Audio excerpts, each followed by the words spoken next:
पापा पापा इसी साइड रहो।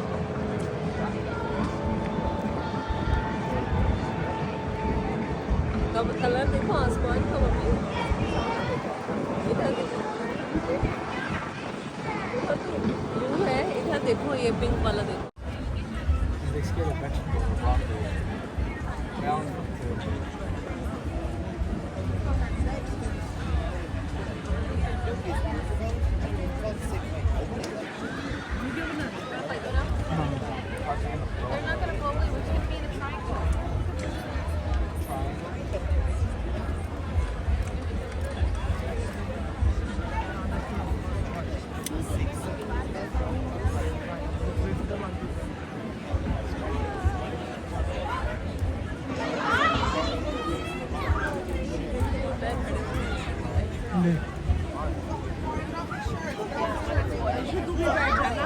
ठीक है, मैं कोई दिक्कत नहीं। आप वीडियो क्यों ले रहे हो? ऐसे ही अच्छा।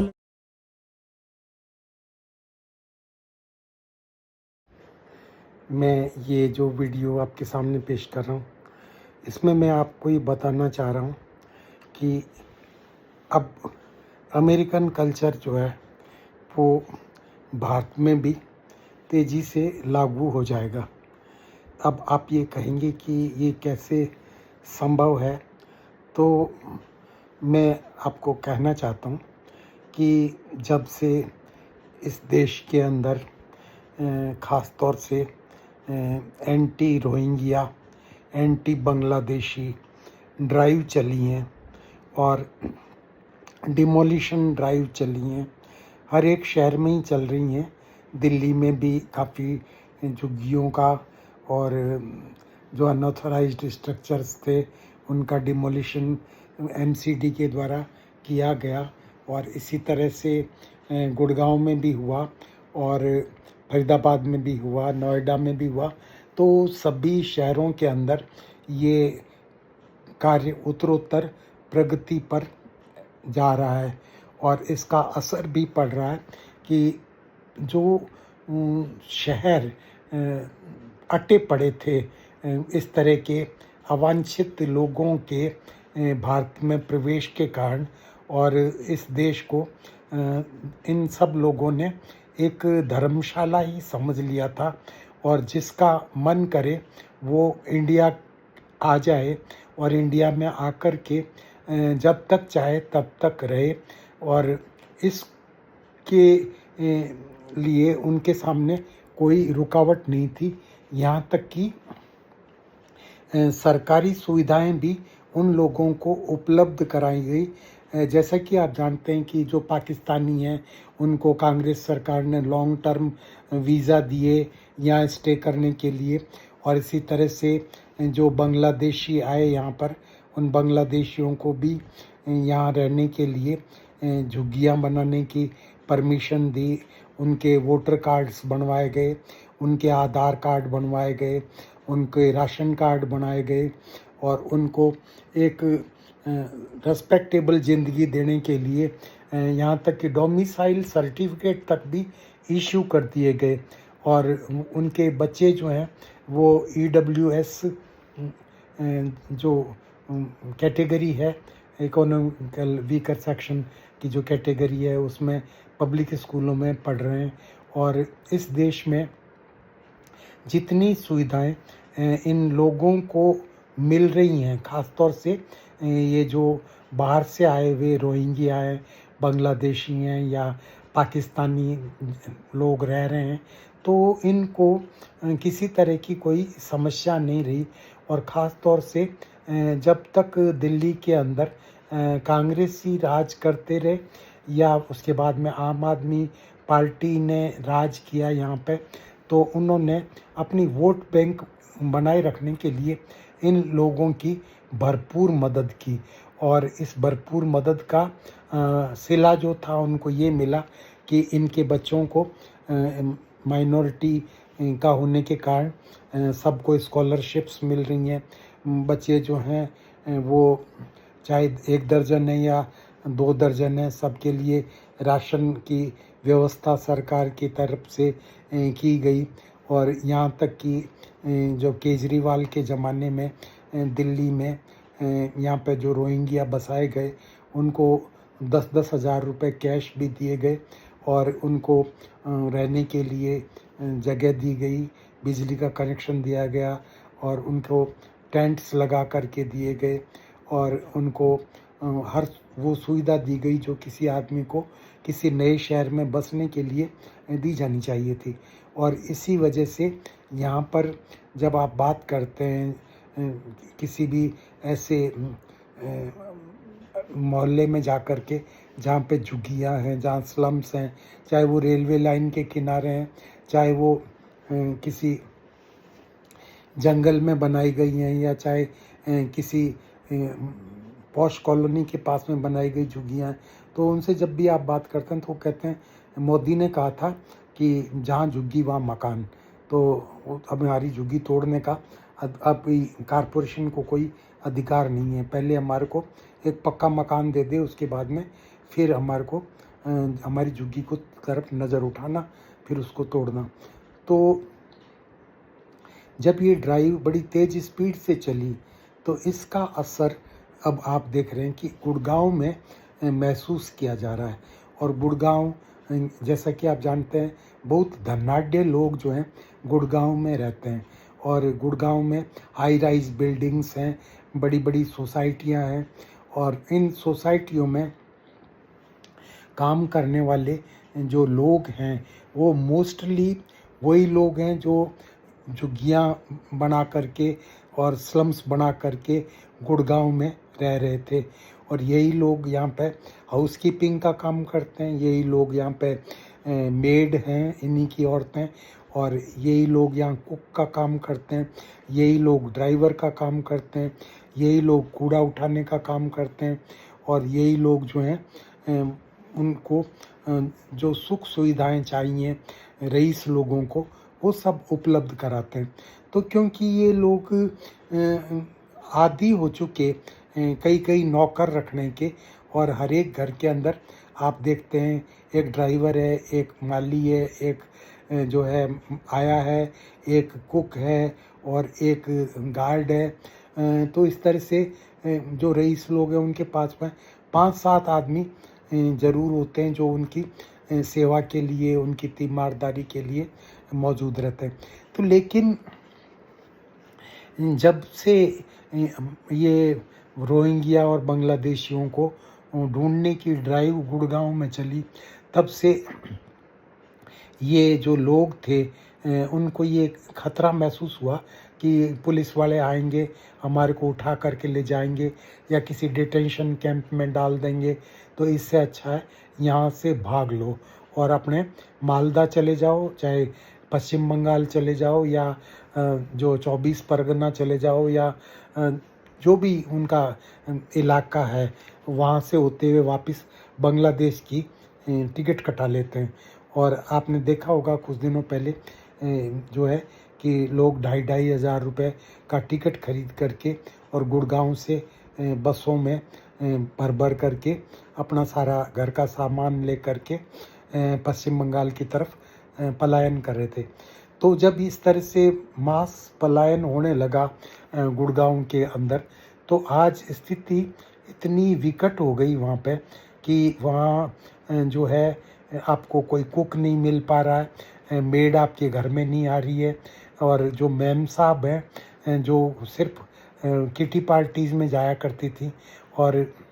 एक रईसाना ज़िंदगी जीती थी, अब उनको भी अपने घर के बर्तन जूठे जो होते हैं वो खुद साफ़ करने पड़ रहे हैं और घर में झाड़ू पोछा लगाने के लिए भी कोई नहीं आ रहा, तो घर की सफाई भी करनी पड़ रही है। तो सही पूछो तो मुझे तो ऐसा लगता है कि जैसे अमेरिका में आप जब रहते हैं तब अमेरिका के अंदर कोई भी व्यक्ति अपना घर में ना कोई माई रखता है, ना कोई मेड रखता है, ना कोई ड्राइवर रखता है, ना कोई चौकीदार अपनी तरफ से रखता है, क्योंकि इतने आदमी वहाँ पे अवेलेबल नहीं है इस काम के लिए और हर एक आदमी अपने घर का सारा काम खुद ही करता है, चाहे उसे झाड़ू लगाना हो, सफाई करनी हो, चाहे उसको पेड़ों में पानी देना हो, चाहे उसको जो है बाज़ार से सामान लाना हो या उसको जो है अपने घर की निगरानी रखनी हो या स्विमिंग पूल को साफ़ करना हो या ग्रास कटिंग करवानी हो, तो ये सब काम जो होते हैं वो आप अपने आप ही करते हैं और आपके पास में कोई नौकर नहीं होता। तो जो पति पत्नी होते हैं, क्योंकि आप जानते हैं कि अब वहाँ पे एकल परिवार हैं ज़्यादातर जो हैं, तो जिनमें पति पत्नी होता है, बच्चे होते हैं, तो ये सब लोग अपना काम खुद ही करते हैं। और वहाँ पर ये जो सर्वेंट का कॉन्सेप्ट है अपने इंडिया के अंदर, ये सर्वेंट का कॉन्सेप्ट नहीं है।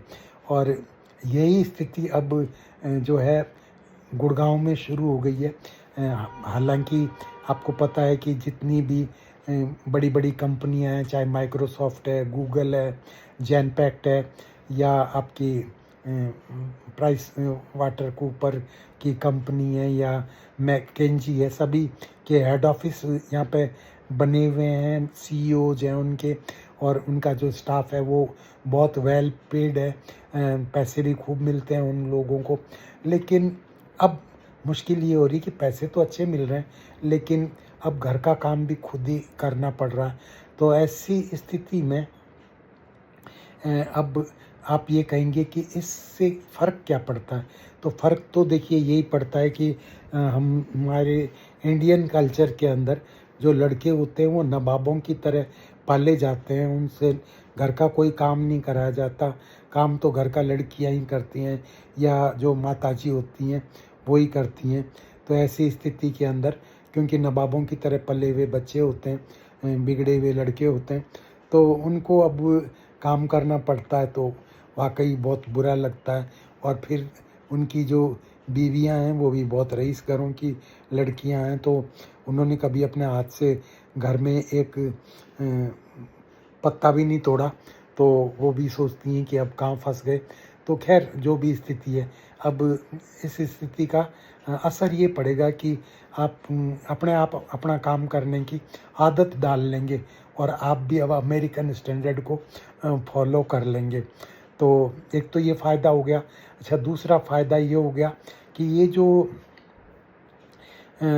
पलायन हो रहा है, इस पलायन का असर राजनीतिक रूप से ये पड़ेगा कि जो परमानेंट वोट बैंक्स थे आम आदमी पार्टी के या कांग्रेस के, वो ढहते जा रहे हैं। और उनके ढहते जाने के कारण जो है उनकी जो पॉलिटिकल स्ट्रेंथ थी, जो पॉलिटिकल पावर थी, वो पॉलिटिकल पावर कमज़ोर हो रही है। और यही वजह है कि जितने भी विपक्ष के दल हैं वो सब के सब विरोध कर रहे हैं इस बात का कि ये जो रोहिंग्याओं को, बांग्लादेशियों को भगाने की जो प्रयास चल रहा है इंडिया के अंदर, ये गलत है। चाहे इसके लिए कोर्ट में 10 वकील ले जा कर के खड़े करने पड़े, चाहे वो इंदिरा जयसिंह हो, चाहे वो प्रशांत भूषण हो, चाहे वो आपके कपिल सिब्बल हो या आपके अभिषेक मनु सिंघवी हो, सभी इनके सपोर्ट में जा कर के खड़े होते हैं और वो कहते हैं मी लॉर्ड, ये यहाँ से निकाले नहीं जाने चाहिए, इनको यहीं रहने देना चाहिए, क्योंकि ये अगर यहाँ रहेंगे तो कांग्रेस जिंदा रहेगी, ये लोग यहाँ रहेंगे तो आम आदमी पार्टी जिंदा रहेगी। और अगर ये लोग यहाँ से चले गए तो फिर बड़ा पॉलिटिकल लॉस हो जाएगा। तो इसी का असर कम करने के लिए हर तरह से कोशिश की जा रही है कि इन लोगों को निकाला नहीं जाए। लेकिन जब एक बार सुप्रीम कोर्ट ने भी कह दिया कि हिंदुस्तान जो है कोई धर्मशाला नहीं है और यहाँ आप इस तरह से आकर के नहीं रह सकते, तो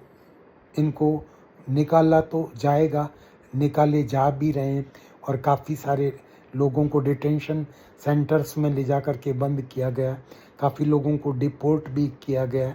और आपको पता है कि दिल्ली से, नोएडा से, गाज़ियाबाद से, जयपुर से, सूरत से, सभी जगह से इन लोगों को बड़ी संख्या के अंदर निकाला गया है, डिपोर्ट किया गया।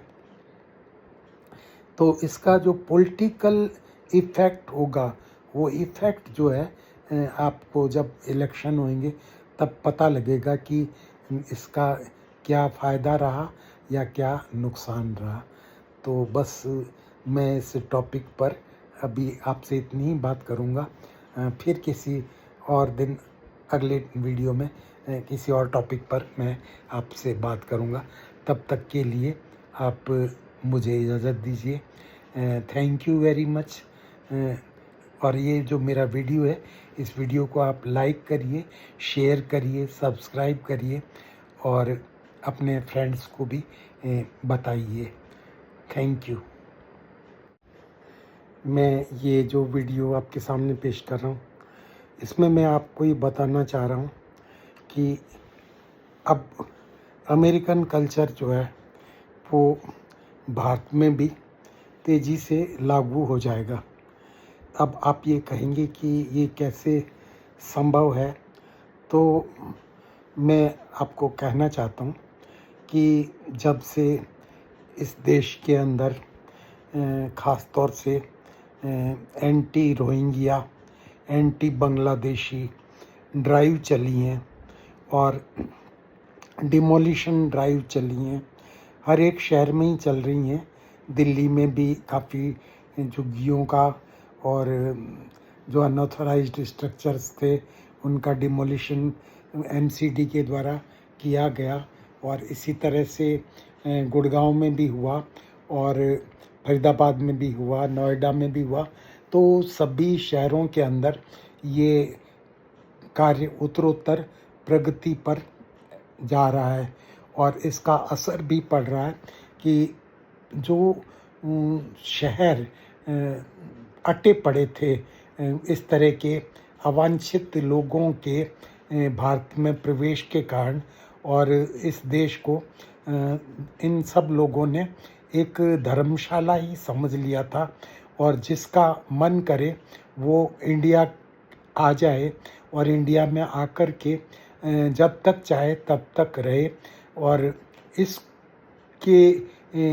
लिए उनके सामने कोई रुकावट नहीं थी। यहाँ तक कि सरकारी सुविधाएं भी उन लोगों को उपलब्ध कराई गई। जैसा कि आप जानते हैं कि जो पाकिस्तानी हैं उनको कांग्रेस सरकार ने लॉन्ग टर्म वीज़ा दिए यहाँ स्टे करने के लिए, और इसी तरह से जो बांग्लादेशी आए यहाँ पर, उन बांग्लादेशियों को भी यहाँ रहने के लिए झुग्गियाँ बनाने की परमिशन दी। उनके वोटर कार्ड्स बनवाए गए, उनके आधार कार्ड बनवाए गए, उनके राशन कार्ड बनाए गए और उनको एक रेस्पेक्टेबल ज़िंदगी देने के लिए यहाँ तक कि डोमिसाइल सर्टिफिकेट तक भी इशू कर दिए गए। और उनके बच्चे जो हैं वो EWS जो कैटेगरी है, इकोनॉमिकल वीकर सेक्शन की जो कैटेगरी है, उसमें पब्लिक स्कूलों में पढ़ रहे हैं। और इस देश में जितनी सुविधाएं इन लोगों को मिल रही हैं, ख़ास तौर से ये जो बाहर से आए हुए रोहिंग्या हैं, बांग्लादेशी हैं या पाकिस्तानी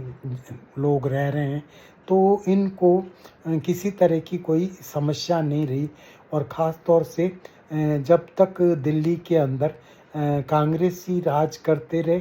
या उसके बाद में आम आदमी पार्टी ने राज किया यहाँ पे, तो उन्होंने अपनी वोट बैंक बनाए रखने के लिए इन लोगों की भरपूर मदद की। और इस भरपूर मदद का सिला जो था उनको ये मिला कि इनके बच्चों को माइनॉरिटी का होने के कारण सबको स्कॉलरशिप्स मिल रही हैं। बच्चे जो हैं वो चाहे 1 दर्जन है या 2 दर्जन है, सबके लिए राशन की व्यवस्था सरकार की तरफ से की गई। और यहाँ तक कि जो केजरीवाल के ज़माने में दिल्ली में यहाँ पे जो रोहिंग्या बसाए गए उनको 10-10 हज़ार रुपये कैश भी दिए गए और उनको रहने के लिए जगह दी गई, बिजली का कनेक्शन दिया गया और उनको टेंट्स लगा करके दिए गए और उनको हर वो सुविधा दी गई जो किसी आदमी को किसी नए शहर में बसने के लिए दी जानी चाहिए थी। और इसी वजह से यहाँ पर जब आप बात करते हैं किसी भी ऐसे मोहल्ले में जा कर के जहाँ पे झुग्गियाँ हैं, जहाँ स्लम्स हैं, चाहे वो रेलवे लाइन के किनारे हैं, चाहे वो किसी जंगल में बनाई गई हैं, या चाहे किसी पॉश कॉलोनी के पास में बनाई गई झुग्गियाँ हैं। तो उनसे जब भी आप बात करते हैं तो वो कहते हैं, मोदी ने कहा था कि जहाँ झुग्गी वहाँ मकान। तो हमारी झुग्गी तोड़ने का अब कारपोरेशन को कोई अधिकार नहीं है। पहले हमारे को एक पक्का मकान दे दे, उसके बाद में फिर हमारे को हमारी झुग्गी को तरफ नज़र उठाना, फिर उसको तोड़ना। तो जब ये ड्राइव बड़ी तेज़ स्पीड से चली तो इसका असर अब आप देख रहे हैं कि गुड़गांव में महसूस किया जा रहा है। और गुड़गांव, जैसा कि आप जानते हैं, बहुत धनाढ़ लोग जो हैं गुड़गांव में रहते हैं, और गुड़गांव में हाई राइज बिल्डिंग्स हैं, बड़ी बड़ी सोसाइटियां हैं, और इन सोसाइटियों में काम करने वाले जो लोग हैं वो मोस्टली वही लोग हैं जो झुग्गियाँ बना करके और स्लम्स बना करके गुड़गांव में रह रहे थे। और यही लोग यहाँ पे हाउसकीपिंग का काम करते हैं, यही लोग यहाँ पे मेड हैं, इन्हीं की औरतें, और यही लोग यहाँ कुक का काम करते हैं, यही लोग ड्राइवर का काम करते हैं, यही लोग कूड़ा उठाने का काम करते हैं, और यही लोग जो हैं उनको जो सुख सुविधाएं चाहिए रईस लोगों को, वो सब उपलब्ध कराते हैं। तो क्योंकि ये लोग आदी हो चुके कई कई नौकर रखने के, और हर एक घर के अंदर आप देखते हैं एक ड्राइवर है, एक माली है, एक जो है आया है, एक कुक है, और एक गार्ड है। तो इस तरह से जो रईस लोग हैं उनके पास में 5-7 आदमी ज़रूर होते हैं जो उनकी सेवा के लिए, उनकी तीमारदारी के लिए मौजूद रहते हैं। तो लेकिन जब से ये रोहिंग्या और बांग्लादेशियों को ढूंढने की ड्राइव गुड़गांव में चली, तब से ये जो लोग थे उनको ये खतरा महसूस हुआ कि पुलिस वाले आएंगे, हमारे को उठा करके ले जाएंगे या किसी डिटेंशन कैंप में डाल देंगे। तो इससे अच्छा है यहाँ से भाग लो और अपने मालदा चले जाओ, चाहे पश्चिम बंगाल चले जाओ, या जो 24 परगना चले जाओ, या जो भी उनका इलाका है वहाँ से होते हुए वापस बांग्लादेश की टिकट कटा लेते हैं। और आपने देखा होगा कुछ दिनों पहले जो है कि लोग 2,500 रुपये का टिकट खरीद करके और गुड़गांव से बसों में भर भर करके अपना सारा घर का सामान ले करके पश्चिम बंगाल की तरफ पलायन कर रहे थे। तो जब इस तरह से मास पलायन होने लगा गुड़गांव के अंदर, तो आज स्थिति इतनी विकट हो गई वहाँ पे कि वहाँ जो है आपको कोई कुक नहीं मिल पा रहा है, मेड आपके घर में नहीं आ रही है, और जो मैम साहब हैं जो सिर्फ किटी पार्टीज़ में जाया करती थी और